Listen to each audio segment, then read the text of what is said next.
Hey guys, what's happening? Mastering Ink game, pushing, kicking, and winning every time.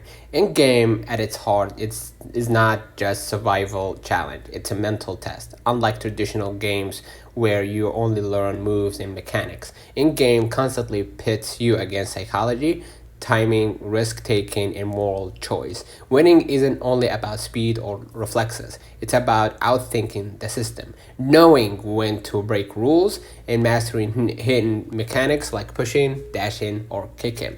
Today, we're going to explore three of the most game-changing aspects of Ink game: how to push during red light, green light, and how to win consistently in every round, and how to execute kicks effectively.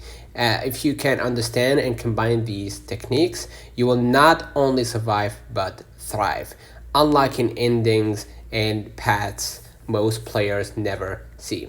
First, right?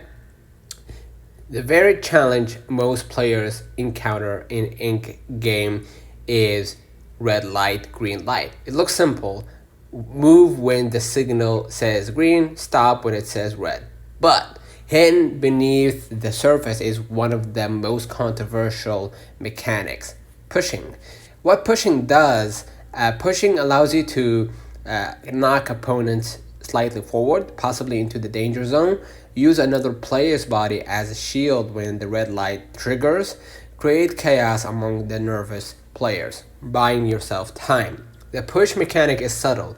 Many players don't even realize it exists until they see others doing it. It's not a button labeled push, it's coded into the collision system. Now, how to push. On most setups, pushing is mapped to the interact key.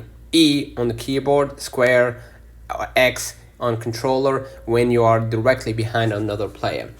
Pushing while the light is green is safest. Pushing during red is possible but highly risky. If your animation carries over into the stop phase, you will be eliminated. So, the force. The push doesn't throw opponents far, but it's enough to mess with their timing, especially near the finish line.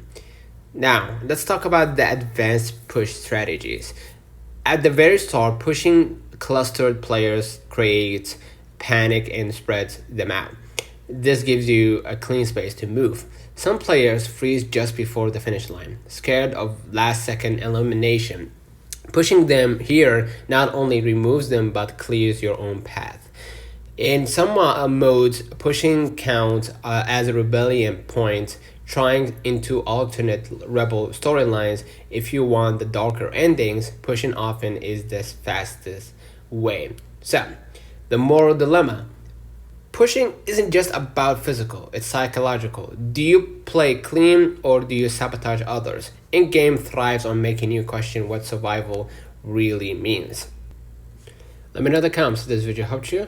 Don't forget to like and subscribe. See you in the next one.